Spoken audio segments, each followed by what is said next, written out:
PepsiCo, Pepsi बनाने वाली ये कंपनी, इसके क्वार्टरली रिजल्ट आ गए हैं। आपको लगा अगर कहाँ है, कब आए? सुबह से तो किसी ने बताया नहीं। तो यहाँ नहीं आए, अमेरिका में आए। अमेरिका में आए ना, अमेरिका में आए। और वरुण हमारे साथ तैयार है बताने के लिए कि पेप्सिको के रिजल्ट का असर किस कंपनी पर होगा और क्यों होगा, और रिजल्ट क्यों और ये एनालिसिस क्यों किया जा रहा है। वरुण बताइए तीनों चीज। तो अनिल जी, इम्पैक्ट होगा वरुण बेवरेजेस पे। ये एनालिसिस इसके लिए किया जा रहा है क्योंकि इम्पैक्ट होगा, और कोई रीजन नहीं है। डिस्क्लेमर तो दो। ये एनालिसिस इसलिए दिया जा रहा है कि वरुण बेवरेजेस नाम की कंपनी में कोई भी खबर आए तो उनके मैं तो करूंगा, करेंगे। बिल्कुल बिल्कुल, उनका हक, पहला राइट ऑफ फर्स्ट रिफ्यूजल। मैंने पूछा था सुबह में, उनका क्यों सर आएगा ना, मैंने कहा रिजल्ट तो वहां आया है। नहीं, इंडिया का भी गाइडेंस दिया है। मैंने 3 बार सवाल पूछा, फिर मैंने कहा ये करके ही छोड़ेंगे। तो वरुण चलेगा अनिल जी, एक रीजन ये भी है, लेकिन अनिल जी गाइडेंस बहुत अच्छा है और रिजल्ट्स भी बहुत अच्छे आए हैं, तो इसको भी समझना जरूरी है।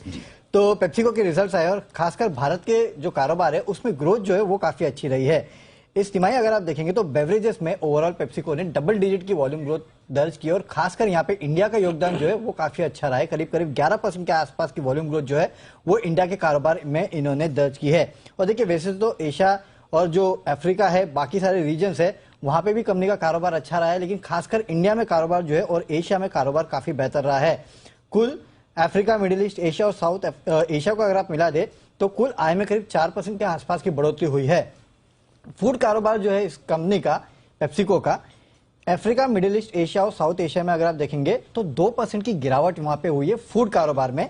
लेकिन यहां भी अगर आप देखेंगे तो फूड कारोबार जो है वहां पे सिंगल डिजिट के आसपास की ग्रोथ जो है वो इन्होंने दर्ज की है। यानी कि इंडिया में अगर आप देखेंगे तो पेप्सिको का जो कारोबार है, भले वो बेवरेजेस का हो या फूड बिजनेस का हो, वहां पे बेहतरीन ग्रोथ देखने मिली है। और इसके बाद इस कंपनी ने अपना जो ओवरऑल ग्रोथ का गाइडेंस है 2023 के लिए उसको बढ़ा भी दिया है। आय में 10% से बढ़ा के 12% किया है और ईपीएस के गाइडेंस को भी 8% से बढ़ा के अब इन्होंने 10% के आसपास कर दिया है। और इसका इंपैक्ट जाहिर सी बात है वरुण बेवरेजेस पे होगा, क्योंकि दुनिया में यूएस के बाहर अगर आप देखेंगे तो सबसे बड़ा बॉटलर है ये कहीं ना कहीं पेप्सी का, और इंडिया और बाकी एशिया की काफी सारी और कंट्रीज है जहां पे सप्लाई करते हैं। तो इसके लिए आपको वरुण बेवरेजेस पे नजर रखना है, क्योंकि आने वाले समय में इसका इंपैक्ट आपको वरुण बेवरेजेस के नतीजों पे देखने मिल सकता है। ये स्टॉक भी अच्छा परफॉर्मेंस में, डेफिनेटली ऑलमोस्ट लाइफ हाई के आसपास ही ट्रेड कर रहा है ये। बिल्कुल। वरुण बेवरेजेस में हमने अच्छी मूव भी देखी है। सिद्धार्थ जी, आपके रेडार पर है वरुण बेवरेजेस? कंजम्पशन की तो बात चलती रहती है, और ग्लोबली अगर पेप्सी अच्छा कर रहा है, इंडिया के लिए डबल डिजिट वॉल्यूम ग्रोथ दिखा रहा है, तो वरुण बेवरेजेस के लिए तो अच्छी खबर होनी चाहिए सर। बिल्कुल सही कह रहे हैं दीपांशु आप। वरुण बेवरेजेस को मैंने सिप के सिप में करीबन 1 साल पहले रेकमेंड भी किया था और टारगेट भी अचीव हो गए थे। और बॉटलिंग में डेफिनेटली बेवरेजेस में वरुण बेवरेजेस एक लीडिंग प्लेयर है भारत में, और मैं मानता हूं कि यहाँ पे भी केपेक्स होने की बहुत बड़ी योजना है। जिस हिसाब से ग्लोबल ग्रोथ दिख रहा है पेप्सिको और दूसरी बेवरेजेस कंपनी में, वरुण बेवरेजेस डेफिनेटली एक्सपैंड करेंगे और अपने प्रोडक्ट प्रोफाइल को भी और एक्सपैंड करने की योजना कर सकती है वरुण बेवरेजेस आने वाले कुछ क्वार्टर्स में।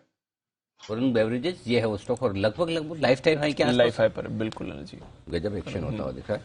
बहुत ही बढ़िया प्रदर्शन करता हुआ ये शेयर। ये साल अच्छा रहा, 80% इस साल, वाईटीडी 80% गेन्स दिए। शेयर 80% बढ़ा है, 80% इस साल बढ़ा है सर। हम लोग हमेशा वरुण को अंडर एस्टिमेट करते थे। वरुण हाँ तो हाँ बोलो तो हाँ। वरुण के नाम के शेयर बहुत तेज। और भी कोई है लिस्टेड वरुण आपके नाम पे? अनिल जी एक था जो डिलिस्ट हो गया। आपको भी याद है वो? शिपिंग कंपनियां डूबी जाती है। वरुण शिपिंग। ओके।